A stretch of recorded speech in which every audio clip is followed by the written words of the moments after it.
Ji and the members of the Wiseman family. Warm good evening to you all. I am extremely happy to address you on this auspicious occasion. It was in July when the pandemic and lockdown restrictions were at its peak that we took charge of the club administration for 2021. നിലവിലെ പ്രത്യേക സാഹചര്യങ്ങളിൽ ക്ലബിന്റെ പ്രവർത്തനങ്ങൾ എങ്ങനെ മുന്നോട്ട് കൊണ്ടുപോകും എന്നതിനെപ്പറ്റി തുടക്കത്തിൽ അല്പം അമ്പരപ്പുണ്ടായിരുന്നു എന്നത് വാസ്തവം തന്നെയാണ്. പക്ഷേ വളരെ പ്രോആക്റ്റീവായിട്ട് ചിന്തിക്കുന്നവരും പൂർണ്ണമായിട്ട് പിന്തുണയ്ക്കുന്നവരുമായ ഒരു ടീം ഒപ്പമുണ്ടായിരുന്നത് കൊണ്ട് ഈ കർശനമായ കോവിഡ് നിയന്ത്രണങ്ങൾക്കിടയിലും സാമാന്യം തൃപ്തികരമായ നിലയിൽ നമ്മുടെ പ്രവർത്തനങ്ങൾ ഇതുവരെ നടത്തിക്കൊണ്ടു പോകുവാൻ സാധിച്ചു എന്നുള്ളത് ചാരിതാർത്ഥ്യജനകമാണ്. അതിനായിട്ട് സഹകരിക്കുകയും പ്രോത്സാഹിപ്പിക്കുകയും ചെയ്ത എല്ലാ ബോർഡ് അംഗങ്ങളെയും മെൻസ് ക്ലബ് ഭാരവാഹികളെയും അഭിനന്ദിക്കുകയും എൻ്റെ നന്ദി അറിയിക്കുകയും ചെയ്യുന്നു. ഇതുവരെയുള്ള പ്രവർത്തനങ്ങളുടെ ഒരു സംക്ഷിപ്ത റിപ്പോർട്ട് മെനറ്റ് പ്രസിഡന്റ് ഡോക്ടർ നീതു ജോർജ് അവതരിപ്പിക്കുന്നുള്ളത് കൊണ്ട് ഞാൻ പ്രവർത്തനങ്ങൾ കൂടുതലായിട്ട് പറയുന്നില്ല. Today we are celebrating our Wiseman's Day. As you know, the Men's Day is a significant milestone in our annual calendar. സ്ത്രീ സമത്വത്തെ പറ്റിയും സ്ത്രീ ശാക്തീകരണത്തെ പറ്റിയും നാം നിരന്തരം കേൾക്കുന്നവരാണ്. പക്ഷേ പ്രസംഗങ്ങൾ പ്രവൃത്തിയിൽ എത്തിച്ച കഥകൾ വളരെ കുറച്ചേ കേട്ടിട്ടുള്ളൂ എന്നത് ഒരു ദുഃഖസത്യമാണ്. എങ്കിലും ഭാരതത്തിൽ മാത്രമല്ല അന്താരാഷ്ട്ര രംഗത്തും ഇന്ത്യൻ വനിതകൾ തങ്ങളുടെ വരവറിയിക്കുന്ന വാർത്തകൾ കേട്ടുകൊണ്ടിരിക്കുന്ന പശ്ചാത്തലത്തിലാണ് നാം ഇന്ന് മെൻസ് ഡേ ആഘോഷിക്കുന്നത്.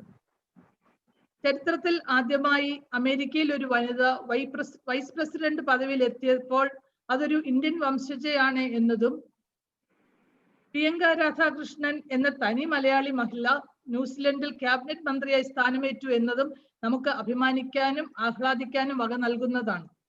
സാന്ദർഭികമായി ഞാൻ ഇതൊന്ന് സൂചിപ്പിച്ചു എന്ന് മാത്രമേ ഉള്ളൂ.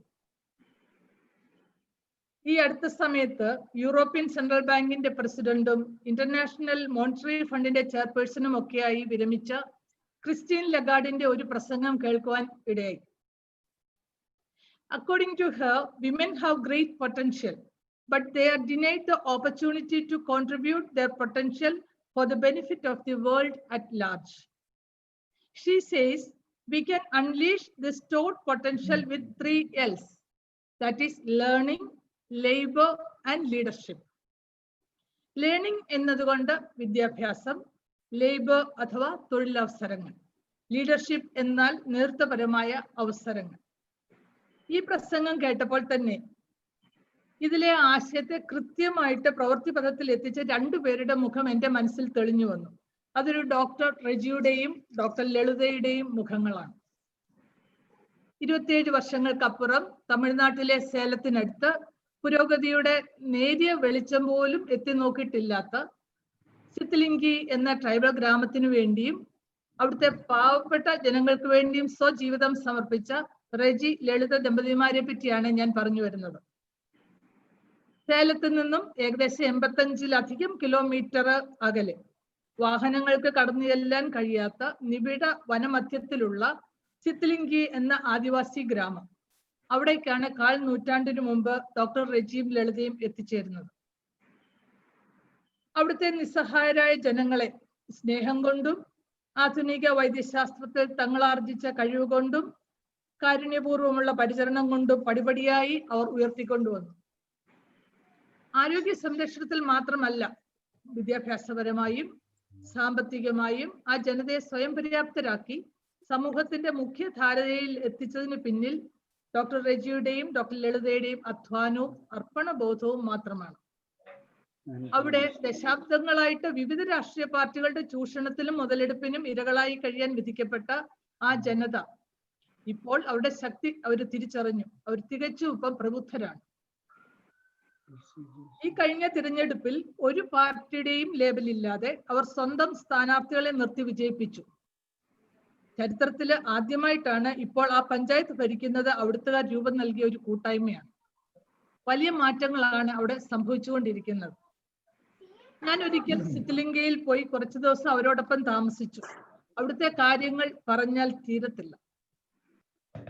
ക്രിസ്റ്റീൻ ലഗാർഡ് പ്രസംഗിച്ചത് 2014 തോന്നുന്നു. അതിനൊക്കെ എത്രയോ മുമ്പ് അവരുടെ പ്രസംഗത്തിൽ സൂചിപ്പിച്ച 3Ls, അതായത് വിദ്യാഭ്യാസവും തൊഴിലും നേതൃത്വപരമായ അവസരങ്ങളും കൊടുത്ത് ഒരു ജനതയെ എങ്ങനെ സ്വയം പര്യാപ്തതയിലേക്ക് എത്തിക്കാമെന്ന് ഡോക്ടർ റജീം ലളിതയെ നമുക്ക് കാണിച്ചു തന്നു. സിത്തലിംഗയിലെ ആദിവാസി ഊരുകളിലുള്ളവരുടെ കൺകണ്ട ദൈവങ്ങളാണ് ഡോക്ടർ റജീം, ഡോക്ടർ ലളിതയും. അവിടുത്തെ കൊച്ചു കുഞ്ഞുങ്ങൾ മുതൽ മൂപ്പന്മാർ വരെ ഡോക്ടർ റജി അവരുടെ പ്രിയപ്പെട്ട ജിയും ഡോക്ടർ ലളിത അവരുടെ സ്വന്തം തായുമാണ്. അതേ ഡോക്ടർ ലളിതയാണ് ഇന്നത്തെ നമ്മുടെ മെനറ്റ്സ് ഡേയിലെ വിശിഷ്ട അതിഥി എന്നത് സന്തോഷത്തോടെ അറിയിക്കട്ടെ. ഒരുപാട് തിരക്കുകൾ മാറ്റിവെച്ചിട്ടാണ് അവർ നമുക്ക് വേണ്ടി സമയം കണ്ടെത്തുന്ന എനിക്കറിയാം. സിത്തലിംഗയിലെ പ്രവർത്തനങ്ങളെ പറ്റിയും ട്രൈബൽ ഹെൽത്ത് ഇനീഷ്യേറ്റീവിനെ പറ്റിയും നേരിട്ട് കേൾക്കുവാനും മനസ്സിലാക്കാനുള്ള അവസരമാണ് നമുക്ക് ഇന്ന് കൈവന്നിരിക്കുന്നത്. പ്രിയപ്പെട്ട ഡോക്ടർ ലളിതയെ തിരുവല്ല വൈസ്മെൻ ക്ലബിന് വേണ്ടി ഏറ്റവും വിനയപൂർവ്വം ഈ മീറ്റിംഗിലേക്ക് ഹാർദവുമായിട്ട് സ്വാഗതം ചെയ്തുകൊള്ളുന്നു. എല്ലാ വൈസ്മെൻ കുടുംബാംഗങ്ങളെയും മറ്റ് അതിഥികളെയും ഈ പ്രത്യേക പരിപാടിയിലേക്ക് സ്വാഗതം ചെയ്തുകൊണ്ട് നിർത്തട്ടെ. Thank you. Thank you, Susan, for the inspiring welcome speech. We also thank you for running the club activities successfully despite the pandemic restrictions. We appreciate your goodwill efforts to strengthen and promote friendship and fellowship among the members. Now I call upon Vice Mayor Dr. Neetu George to present a report of the club activities. Good evening, respected presidents, our esteemed chief guests, and all else. We, the Wise Minutes Club of Tiruvalla, have truly attempted our best in producing some fruits during the Wisdom year in spite of the COVID-19 pandemic.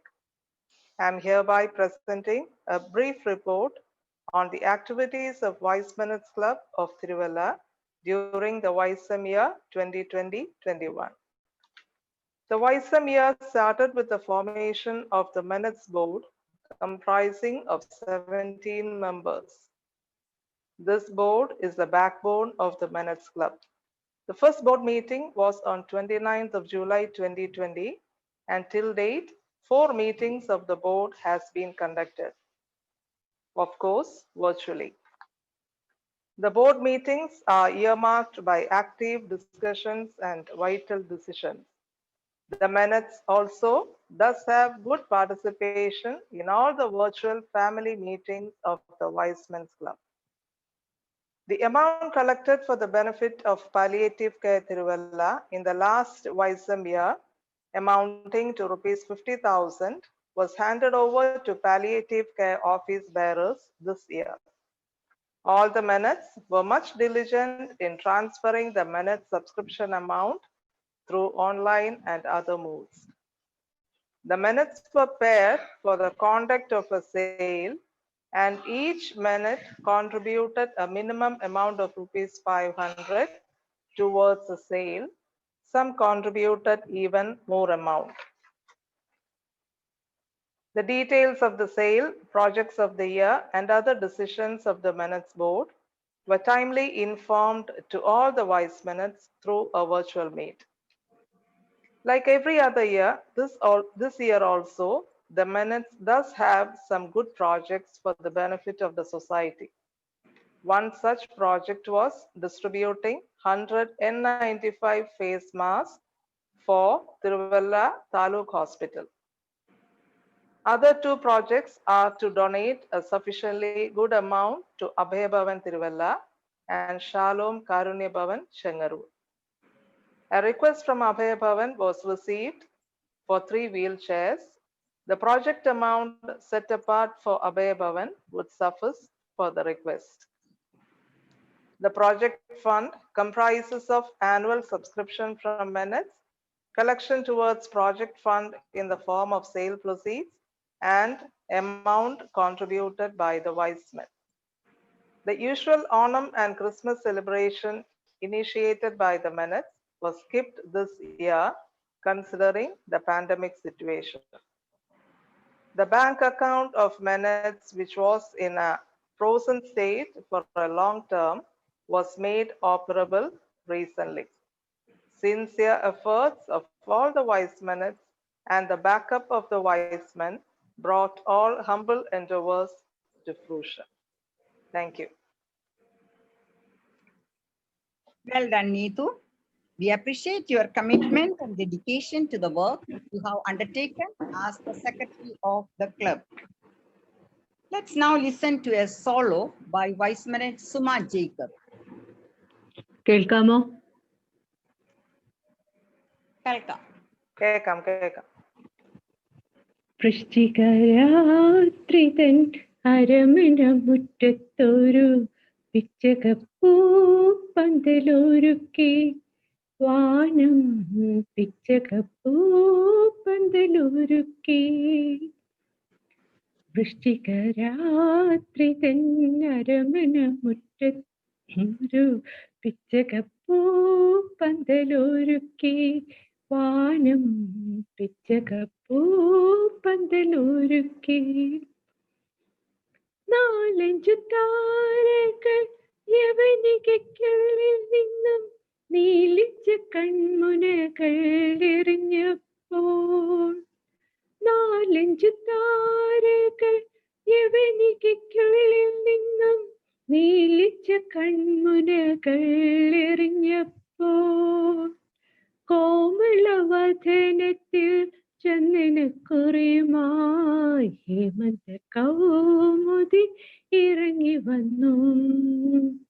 കോമളവദനത്തിൽ ചന്ദനക്കുറിയുമായി ഹേമന്ത കൗമുദി ഇറങ്ങി വന്നു.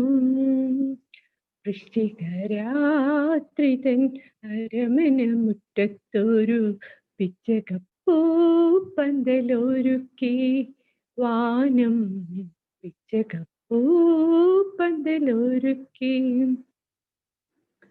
ഈ മുക്തവധുവിന്റെ കാമുകനാരെന്ന് ഭൂമിയും വാനവും നോക്കി നിന്നു. ഈ മുക്തവധുവിന്റെ കാമുകനാരെന്ന്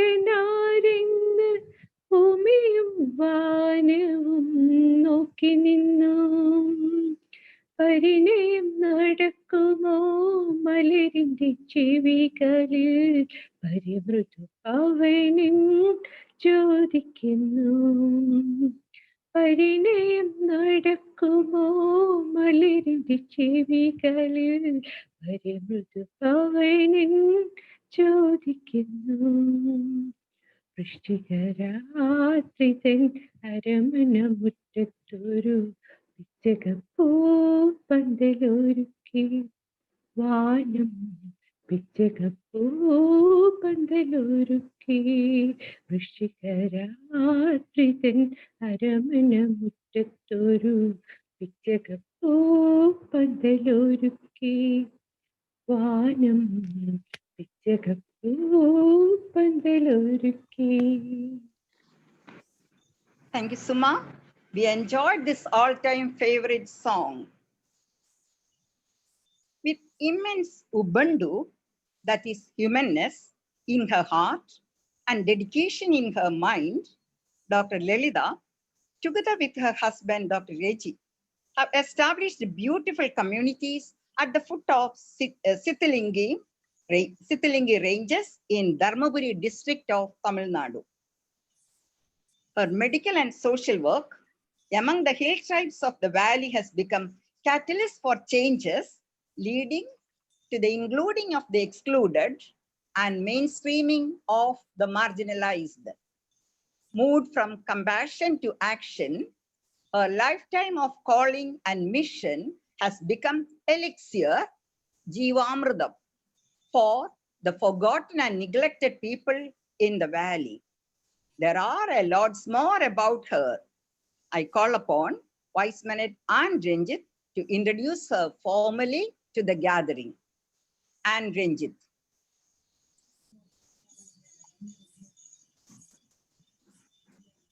Good evening, one and all. Respected Viceman Advocate Kuruvilla Varghese, President of the Vicemen's Club, President of the meeting, Vice Minister Susan Kuruvilla, The chief guest of the evening, Dr. Lalitha Reggie, Wiseman, Wisemanets, and Wiselets. It is a special day for Wisemanets Club, as we have with us a doctor who has transformed the very meaning of her profession, committing herself to a large social causes. Dr. Lalitha, born and brought up in Tripunithara, Kovilagam, completed her education from various reputed institutions in Kerala, MBBS from Alappuzha Medical College and MD from Thiruvananthapuram. Hailing from well-to-do families, both Dr. Reggie George, an anesthetist hailing from Chenganur, and Dr. Lalitha hardly considered the lucrative opportunities their profession extended to them. The mind is everything that makes you what you are, so says Buddha. The story of the Good Samaritan from the Bible reflects itself in the life of Dr. Kapil. Their life is the story of two minds coming together in the service of humanity. Right from their college days, they recognized that the purpose of their medical training had something to do with the well-being of the poor, influenced by Gandhian life. They devoted their life for the upliftment of the downtrodden. A short stint with the Kasturba Hospital at Gandhigram in Tamil Nadu steered their attention towards the compelling medical needs of the tribal people some 27 years ago. The decision to make Sithilangi a remote tribal village in Salem was not a difficult one for them. From the outpatient clinic in a thatched hut, their service for the suffering is reflected today in a full-fledged hospital and various tribal health initiatives that functions as the heart of the community. One of the program is named for Gai, meaning pride in the Lombardy dialect, which promotes handicrafts of the Lombardy tribe. They train tribal women as health auxiliaries. Dr. Lalitha and her team could reduce infant mortality rate of the tribal settlements drastically. Dr. Lalitha has won numerous awards and recognitions both at the national and the state level. Dr. Lalitha was the director of Tamil Nadu Women's Development Corporation for 2 consecutive years. She served in the expert committee on health in the 12th 5-year plan. She received the Chief Minister's Gold Medal and cash prize for women's welfare. Tamil Nadu State Award in Outstanding Work in HIV Prevention, Dr. A.K. Taragan Award for Rural Development, Vanida Woman of the Year Award in 2009, CNN News 18 Award for the Best Farmers Collective in Tamil Nadu, Stallion Social Service Award in 2001, Mahavir Award for Health and Social Work. Indian Merchant Chamber recognized her work in health. Real Heroes Award by CNN IBM. Reliance Industries Award 2011. In the same year, she received the Swami Vivekananda Award by Ramakrishna Muth on Swami Vivekananda's 150th birth anniversary. A list of her media presence in television and the print media is quite long. Let me just mention a few from the English media. Reader's Digest cover story in September 2001. The Outlook magazine also wrote a cover story. Indian Express, India Today magazine, Open magazine, Deccan Chronicle, The Mint, The Better India, the book excerpt from The Answer. Real Heroes, CNN, IBN, Asianet News, Sun TV. She is blessed with 2 sons. The elder son, Harsh, specializes in community medicine, CMC Vellore. Her younger son, Abhay, is a journalist. അതിനുപരിയായിട്ട് നമ്മുടെ പ്രസിഡന്റുമായിട്ട് ഒരു relation ഉണ്ട്. അങ്ങനെയാണ് doctor ഈ ഒരു പ്രോഗ്രാമിലേക്ക് കടന്നു വരുവാനും ഉണ്ടായ ഒരു സാഹചര്യം.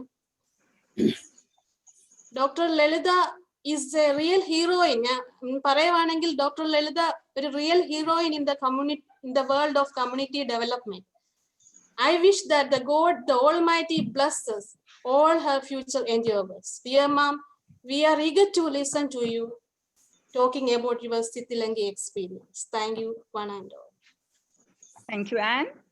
We are privileged to have an opportunity to listen to Dr. Lalitha, who has become a beacon of inspiration for many.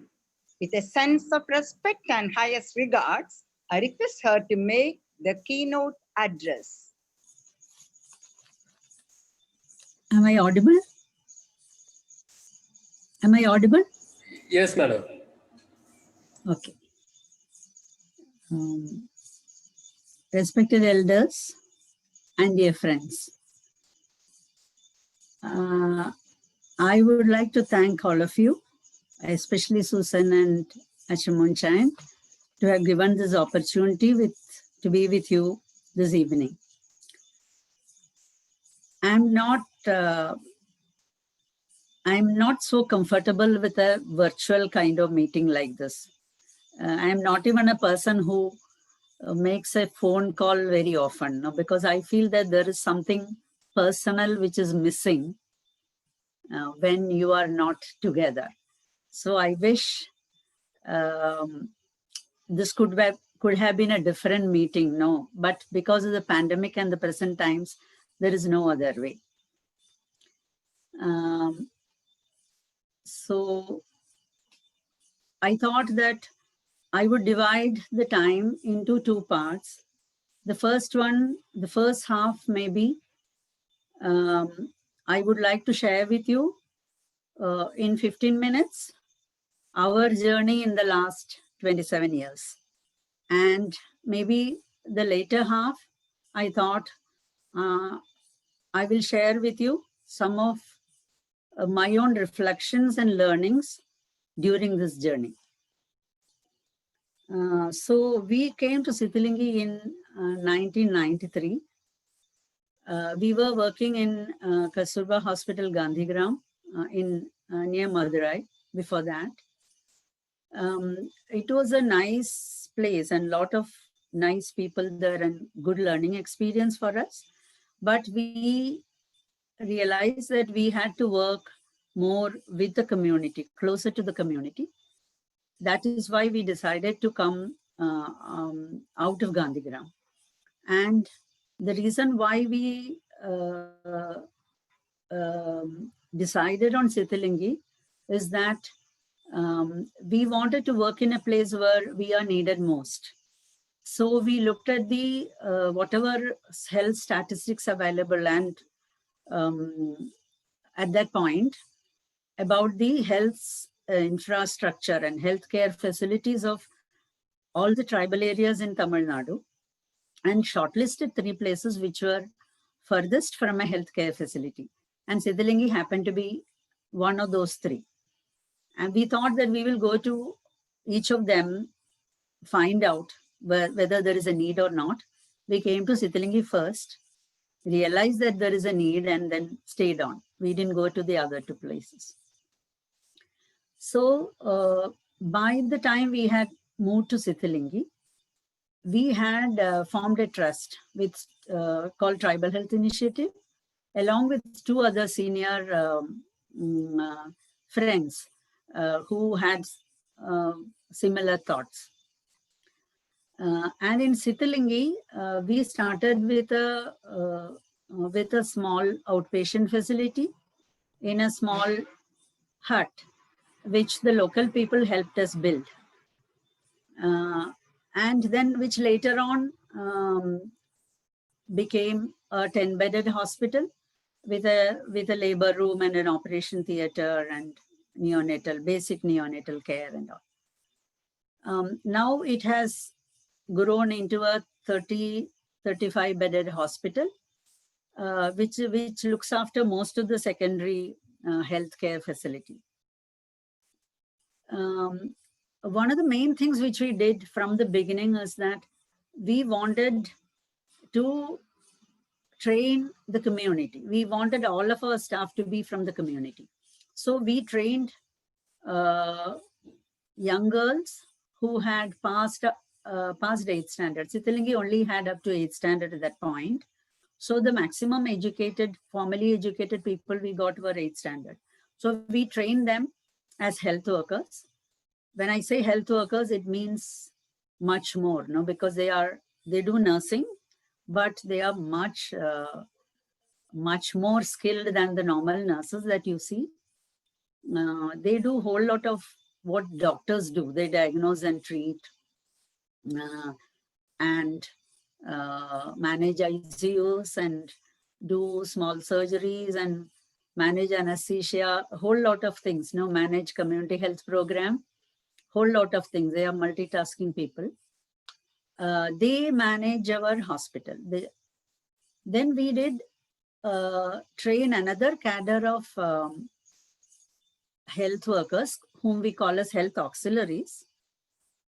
These are women of my generation. And women of my generation in our valley have never been to school. They didn't have a formal education. So we selected one person from each village, whom the village selected. We didn't select, the village selected. And we trained them. They're all farmers. So we couldn't do a continuous training like the health workers. We trained them in 3 things to start with. Preventing and managing acute respiratory infections, diarrheal diseases, and malnutrition, and also how to have a clean delivery. And these people, these health auxiliaries, have been the cornerstone of our health program.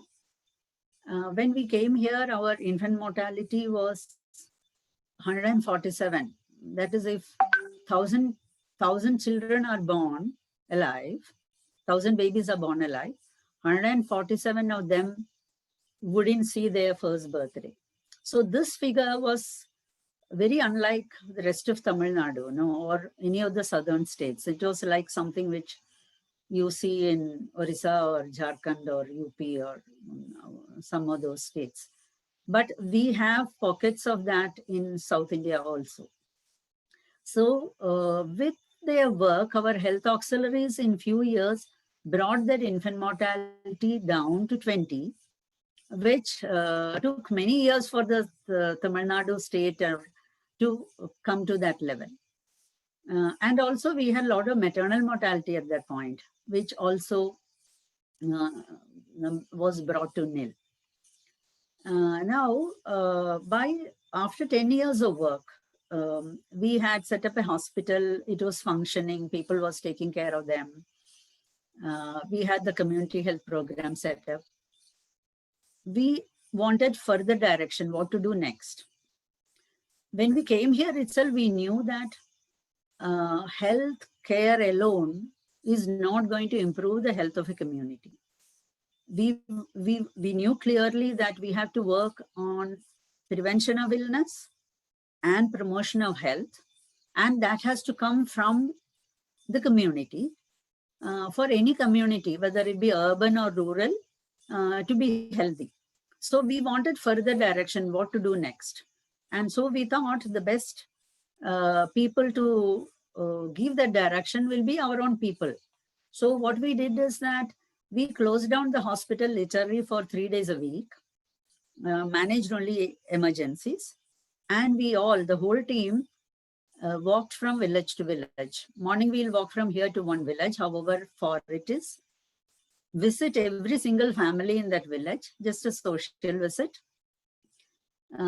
And then call them in the evening for a meeting. And then that night we'll stay there, and the next morning walk to the next village. Like that for 3 days. And Thursday morning we'll come back and have our own, the regular work will happen for 3 days.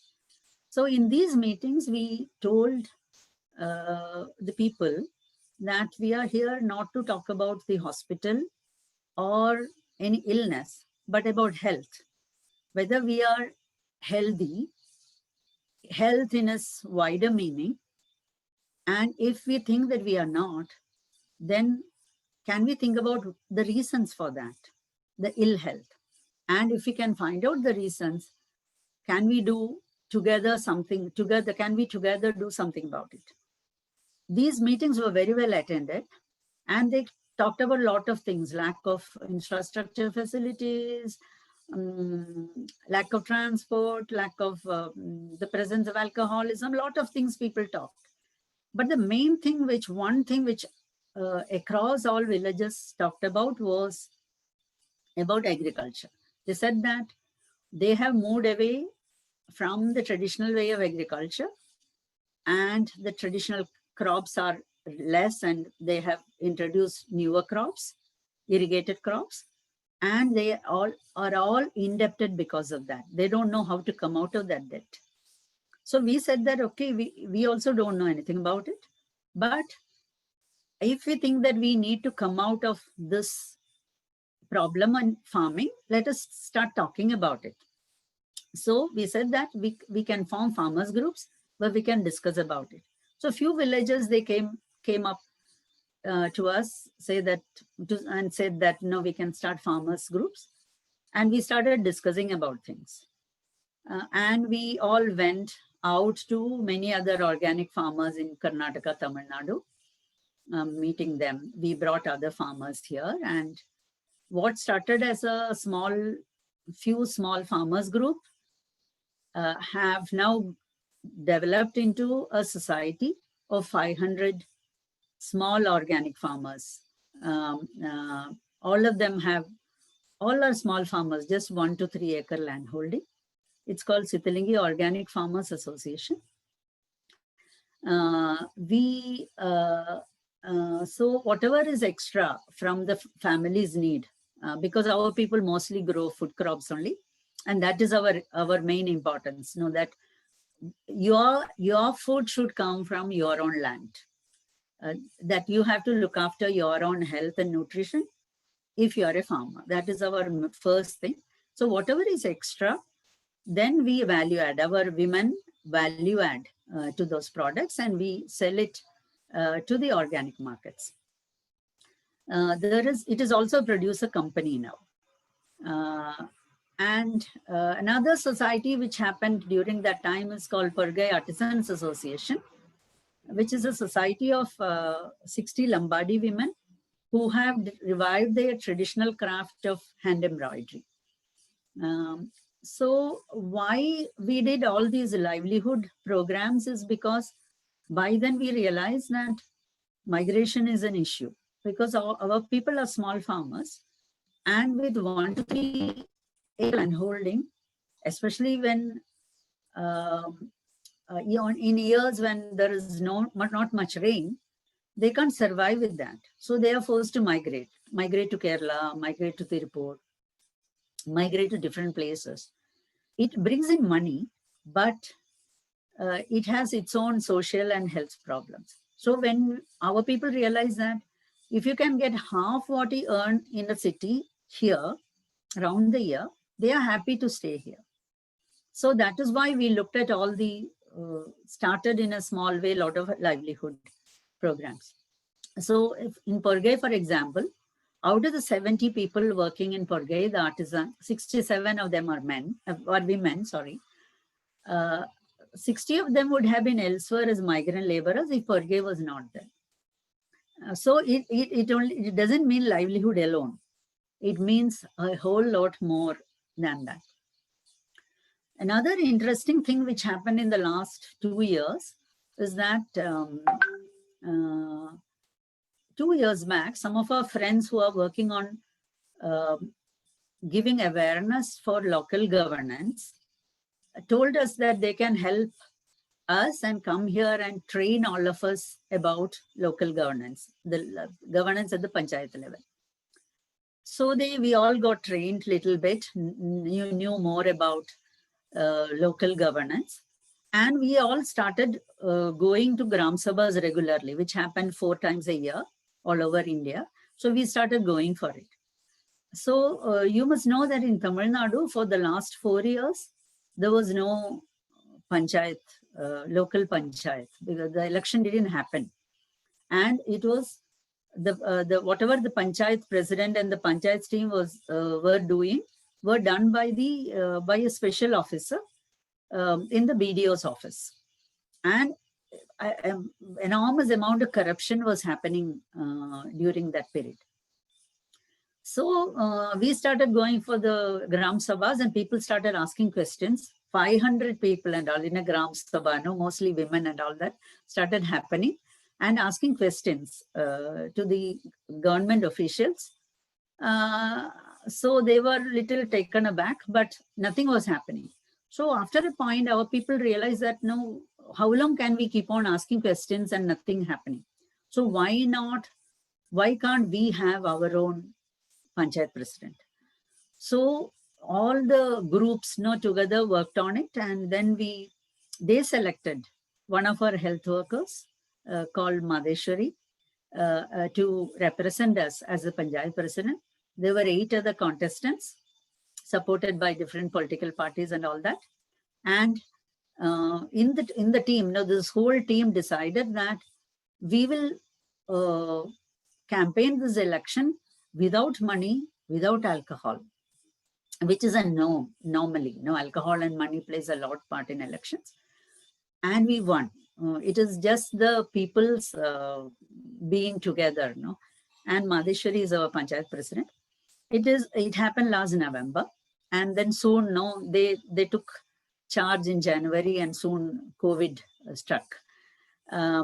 So the thing is that it's very difficult with corrupt government officials to get something done, but still a whole lot of good positive things have started happening in the Panchayat. So this is in a nutshell about whatever happened in the last 27 years in Sithilingi. Now, when I reflect on the learnings that I had because of this journey in Sithilingi, the first and foremost is how crucial is the presence of a team in any kind of challenging work. I know that it is contextual, and there are a lot of examples, especially in present times, of vested interests of powers trying to shatter movements. But in spite of that, I believe that however disadvantaged a group of people be, if they are together and remain determined, some positive effects definitely happen, which wouldn't have happened if just individuals work towards the same purpose. The basis of every single work that we have done here is trust. Trust in the goodwill, the potential, and the skills of ordinary people. We all know that trust is the foundation for any kind of human relationship, and that it becomes mutual. For us, the strong belief in trust has been extremely rewarding. Everything that Tribal Health Initiative have been involved is built on the trust in the people of Sithilingi Valley. In our hospital, for example, 95% of our staff are young tribal men and women from our own villages who got trained with us. All our nurses, our pharmacists, lab technicians, drivers, accountant, are all people from the valley and the surrounding hill ranges. So it's a local people run hospital. We have the Society of 500 Small Farmers. I told you, the Sithilingi Organic Farmers Association. And they are also registered as a producer company. Then we have the Society Porgai Artisans Association, the Society of Lambadi Women. So these two societies and the producer company have their executive committee and also all their staff from the valley only. It takes a lot of time and effort to build upon the local human resource. It becomes all the more difficult in a geographical area like this, where there have been extreme neglect in education from the side of the government. But the effort and the strong belief have given rich dividends. When we reflect on what we have gone through in the last 3 decades, money has been the least of our challenges. Not that we had lots of it at any point of time, but whenever we needed it, it was provided. It has been provided. So I have come to a realization that as long as we are clear that what we are doing is good, then you only have to put in your effort and your hard work and not worry about the financial resource at all. Rest will fall in place. It is inevitable. Those of you who have read Paulo Coelho's Alchemist will understand what I am trying to say. How you feel that the whole universe is conspiring to make something happen. We have managed to pull off and get our things done fairly okay without bribing anyone.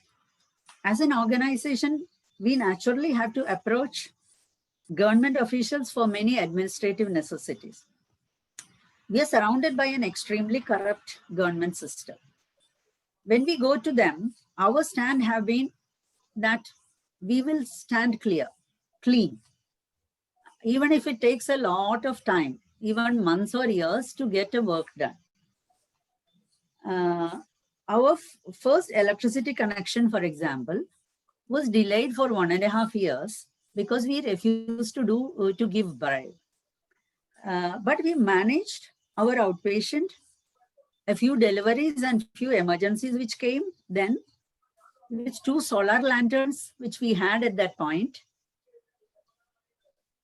When you stick to your principles strongly, most people accept it after a while. Most of them realize that since they anyway don't get any money from us, they shouldn't be wasting their time trying to do that. Perhaps the most profound of my learnings in the last 3 decades is about my own ignorance. Ignorance about the lives of the vast majority of the people of my country. We had a glimpse of that ignorance while we were working in Gandhigram, but we started realizing it more and more when we came to Sithalingi.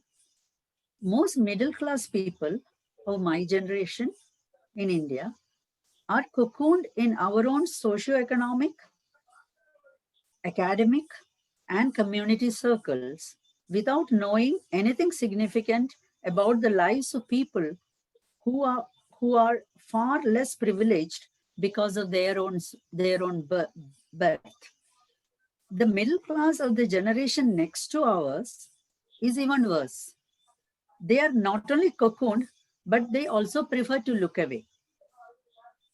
I feel extremely privileged that we had the opportunity to move to Sithalingi and learn about the hard lives of the wonderful community that I am now proudly part of.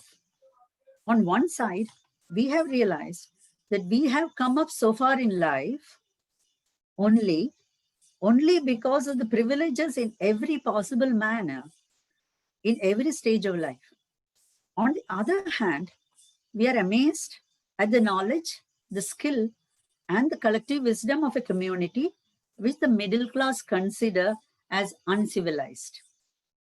We also realize that our people here still hold on to a lot of good and essential human values which the outside so-called civilized world has lost. In a nutshell, what I'm trying to point out is that in the journey that we traveled, which was a participatory learning process, we have learned and benefited from it more than anyone else in Sithalingi. And that realization humbles the core of the individual that you are.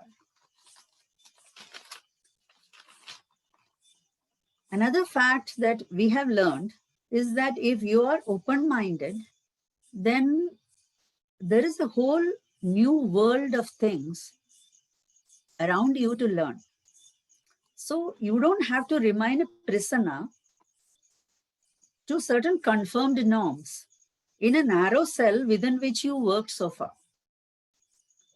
If you're trained as an obstetrician and gynecologist, for example, you don't have to do that alone for the rest of your life. You can be a physician, a surgeon, and an anesthetist. You can be a community health worker.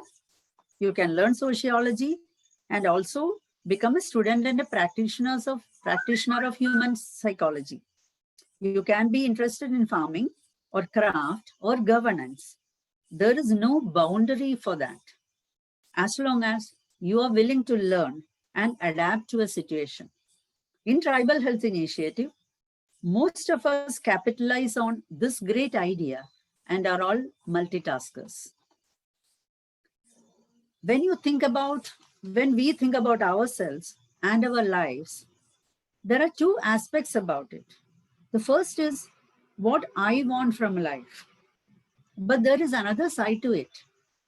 What is it that life wants from me? If we consider the most precious things that we yearn for as human beings, may it be happiness, contentment, peace, love, or respect, to name a few, none of these can be bought with money. We need money to live, I agree. But if you think a little in depth, running after money is meaningless because it will not fetch you the most precious things in life.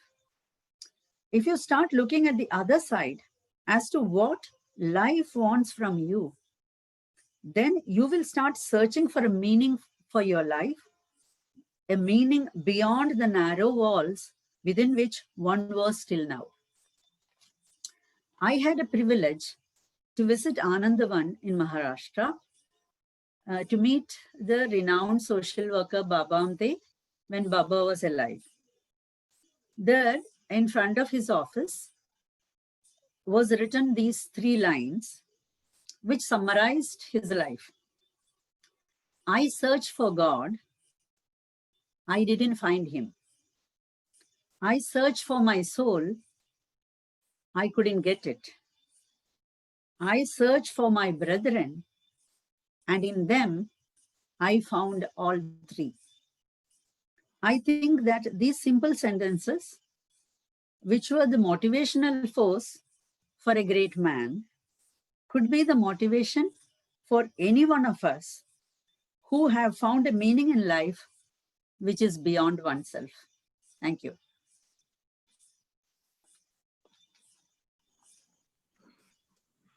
A maximum of 15 minutes is set aside for interaction with the guest speaker. Time for discussion and interaction. Before that, we didn't meet Reggie. Is he available? No. Your partner in this great effort. He has some other works now, so he didn't come. But we miss him. Raji will be invited in one of the future meetings. Okay. We are keeping him as a trump card, you know. We can talk in, I was comfortable now putting some of the thoughts in English, but we can have in Malayalam or English.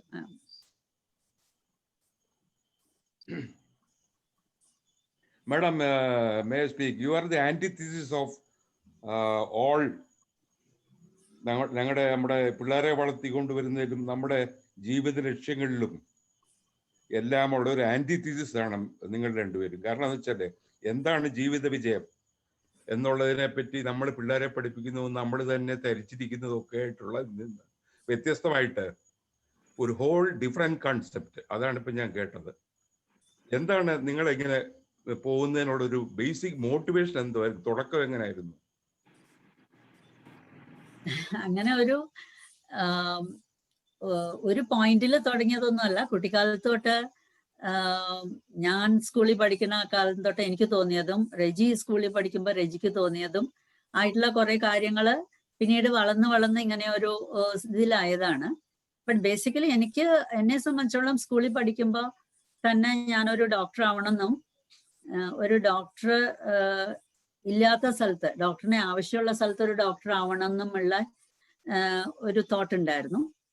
പക്ഷെ പിന്നീട് അത് വളർന്ന് medical കോളേജിൽ ആയപ്പോഴും പിന്നീട് ഞങ്ങൾ meet ചെയ്തപ്പോഴും ഞങ്ങൾക്ക് similar thoughts എന്ന് മനസ്സിലാക്കിയപ്പോഴും അത് കഴിഞ്ഞ് പലരെയും കണ്ട് അവരിൽ നിന്ന് പഠിച്ചപ്പോഴും ഒക്കെ ഹെൽത്ത് എന്നുള്ളത് ഒരു വൈഡർ ആയിട്ടുള്ള ഒരു വിഷയമാണെന്നും അത് നമ്മള് ഇൽനെസ്സിനെ ട്രീറ്റ് ചെയ്യുക മാത്രമല്ലെന്നും അങ്ങനെ പലതും മനസ്സിലാക്കി. സോ അങ്ങനെ ഇവോൾവ് ചെയ്ത് വന്ന ചില തോട്ട്സ് ആണിത്.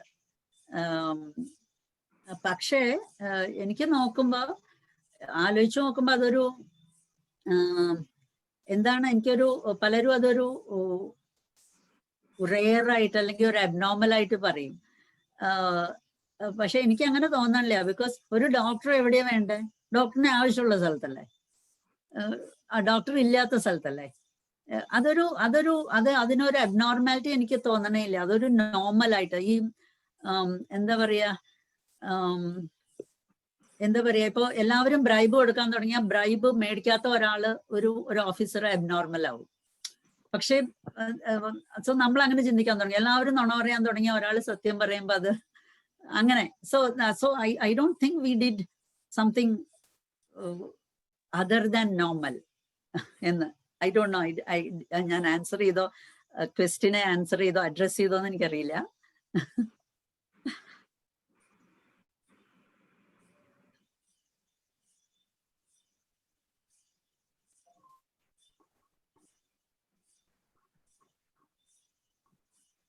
Have done a wonderful job. It is the search for God and soul that ended in your brethren. That is the real motivation. Very good. That may be the motivation behind all this. So basically, so the thing is to find a meaning in life which is beyond oneself. I'm not saying that we have, or I have basically found that meaning fully, but definitely I can say that we have started the search for that meaning. Okay, thank you. Ma'am, hello. ഈ പ്രശ്നം ഇങ്ങനെ കേട്ടോണ്ടിരുന്നപ്പോ ഞാൻ സത്യത്തില് ആലോചിച്ചത്, ഞാൻ MA പഠിച്ച എമേഴ്സന്റെ ഒരു എസ്സയെ കുറിച്ച് ആലോചിച്ചിട്ടുണ്ട്. അതിനകത്ത് അദ്ദേഹം അഡ്വക്കേറ്റ് ചെയ്യുന്ന ഒരു തോട്ട് ഉണ്ട്. അദ്ദേഹം ഇങ്ങനെ പറയുന്നത്, nothing can bring you piece but the triumph of your principles. അപ്പൊ എനിക്ക് തോന്നുന്നു, എന്നിട്ട് അദ്ദേഹം അഡ്വക്കേറ്റ് ചെയ്യുന്ന true piece and happiness comes from inside rather than from outside. ആ ഒരു തോട്ടിനെ പല കാര്യങ്ങളും പറയുന്നുണ്ട്. എന്നാൽ ഇത് ഒരു പ്രധാന തോട്ടാണ്. അപ്പൊ ഈ പ്രസംഗം കേട്ടപ്പോൾ എനിക്ക് തോന്നി അതാണ് നമ്മളുടെ ഓരോരുത്തരുടെയും വൊക്കേഷൻ അല്ലെ നമ്മൾ ചൂസ് ചെയ്യുന്നത് നമ്മളുടെ ഇന്നർ വോയിസിനനുസരിച്ചാണെങ്കിൽ തീർച്ചയായിട്ടും അതിനൊരു will be satisfied with our life എന്നാണ് ഈ ഒരു കൈൻഡ് ഓഫ് ഒരു സർമണായിട്ട് തന്നെ ഞാൻ അതിനെ കാണുന്നു. റിയൽ ലൈഫ് സർമൺ, അല്ലാതെ നമ്മൾ പുൾപിറ്റ് എന്ന് പ്രസംഗിക്കുന്ന സർമൺ അല്ല. What you practise, what you preach. അപ്പോൾ I appreciate the good work that you are doing. എനിക്കൊരു ചോദ്യം ചോദിക്കാനുള്ളത്, നമ്മുടെ ട്രഡീഷണൽ, ഈ പ്രത്യേകിച്ച് ഇങ്ങനെ ട്രൈബൽ സൊസൈറ്റീസിലൊക്കെയുള്ള ട്രഡീഷണൽ ബിലീഫ്സും അതുപോലെ തന്നെ അന്ധവിശ്വാസങ്ങളൊക്കെ ഈ മോഡേൺ മെഡിസിനെതിരായിട്ടുള്ള ഒത്തിരി ഒരു ബാക്ക്ഗ്രൗണ്ടിലല്ലയോ നിങ്ങൾ വർക്ക് ചെയ്യുന്നത്? So how do you overcome, how do you make people realise the importance of the modern medicine? ഞങ്ങള് അങ്ങനെ നോക്കുമ്പോ ഞങ്ങള് നോർമൽ അലോപ്പത്തിന്ന് ഭയങ്കര വ്യത്യാസമാണ്. ഞങ്ങൾ ഓപ്പൺ ആണ്. Most of the many of the allopathy doctors are very narrow, because അലോപ്പതിയുടെ അപ്പുറത്തൊന്നുമില്ല എന്നുള്ള വിചാരിക്കണം. നമ്മൾ അങ്ങനെയല്ല. അപ്പൊ ഞങ്ങൾ ഇവിടെ we have found that there are lot of things in the tribal health system which is very nice. Home remedies ആണെങ്കിലും വേറെ പല കാര്യങ്ങളാണെങ്കിലും വളരെ നല്ല ചില കാര്യങ്ങളുണ്ട്. സോ ഞങ്ങൾ എന്താണെന്ന് വെച്ച് കഴിഞ്ഞാൽ നമ്മുടെ എല്ലാ വർക്കിന്റെയും കാര്യം വെച്ചാൽ നമ്മൾ അങ്ങോട്ട് റെസ്പെക്ട് ചെയ്യുക. അപ്പൊ അവര് ആ റെസ്പെക്ട് തിരിച്ചു തരും. So we do the same thing for the customs here. No, we respect those customs. We never say that it is wrong. But if we feel that എന്തെങ്കിലും ഉണ്ട് അത് കറക്റ്റ് ചെയ്യണം എന്നുണ്ടെങ്കിൽ they come forward. They respect your words if you respect their customs. Appa angane oru mutual respect lana and mutual learning. There are a whole lot of things which I have learned from the community here, which my medical college or my working elsewhere didn't teach me as a doctor. As a doctor, I am telling. അപ്പോൾ അതിൽ അങ്ങനെയാണ് ഇത് ചെയ്യണം. അപ്പൊ ഇപ്പൊ for example ഇപ്പൊ ഒരു കുട്ടി സിക്കാണ്, നമ്മളിവിടെ അഡ്മിറ്റ് ചെയ്തിട്ടുണ്ട്, ആന്റിബയോട്ടിക്സ് കൊടുക്കുന്നുണ്ട്, IV ആന്റിബയോട്ടിക്സ് കൊടുക്കുന്നുണ്ട് എന്നൊക്കെ ഉള്ളപ്പോ അവര് ചിലപ്പോ പറയും ഞങ്ങൾക്ക് പോയി ഞങ്ങള് അമ്പലത്തിൽ പോയി എന്തെങ്കിലും ചെയ്യണം, അവിടെ എന്തോ ചെയ്തിട്ട് വരണം എന്നൊക്കെ പറയും. സോ നോർമലി ഒരു ഹോസ്പിറ്റൽ ആണെങ്കിൽ അതെങ്ങനെയാ ഡിസ്ചാർജ് അഗൻസ്റ്റ് മെഡിക്കൽ അഡ്വൈസ് എന്ന് പറയും. അത് we never say that. We understand that they have a belief in that. So we tell them that, okay, you can go, but you have to be back before the next dose of antibiotics is due. So we respect that. So they go there and they promptly come back before that. And maybe they will think that it is going there has helped us, but it doesn't matter. Now, whether the antibiotics help them or their belief helped, doesn't matter. As long as the child is better, that is what we want. No, namukku oru adinte oru credit edukanda karyamillalo, nannai pore. So we go in that mutual respect.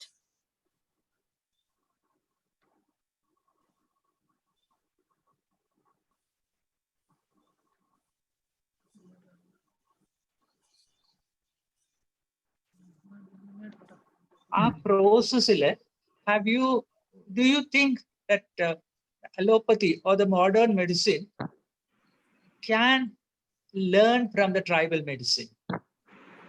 Quite a lot, in fact. There is a whole lot of things to be learned. The one thing is that no system of medicine has, or especially allopathy, I can say about allopathy, has not learned enough about the human body and mind. There are a whole lot of things which yet unknown. And that we time and again realize.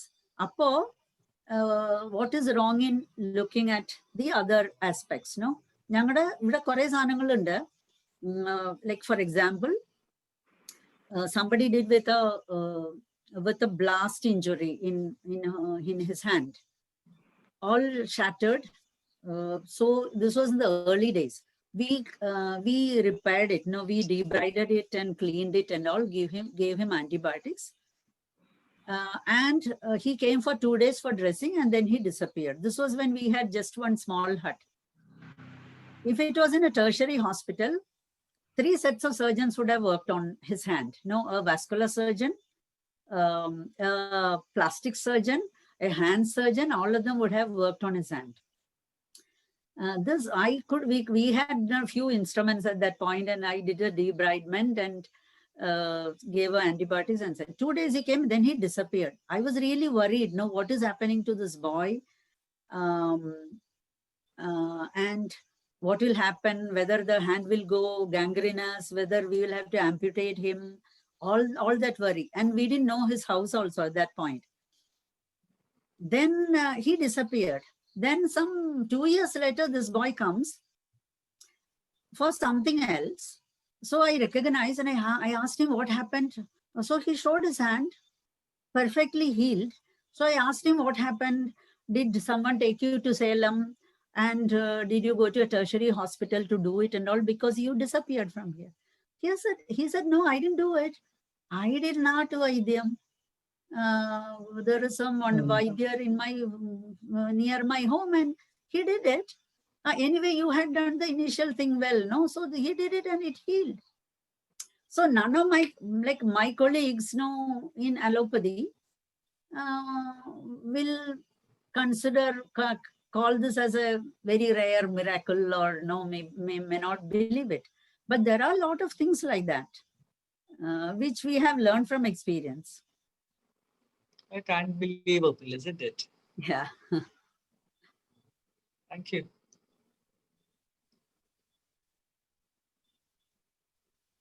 teacher, wind up here. Okay. Shall we close the interactive session? Thank you, Doctor, for being with us and sharing with us your lifetime experiences in the mission field. We appreciate much the efforts you put in to fight against and eliminate feticide, infanticide, and all types of discrimination against the tribal population. The steps taken to promote holistic health and for the empowerment of the poor villagers deserves special acclamation. Yes, being is in the being, and the whole universe conspires for anyone who is upright and motivated. Thank you for giving us a very motivating speech. Thank you, Doctor. Thank you. Next is a song by Manna Rachel George. Manna.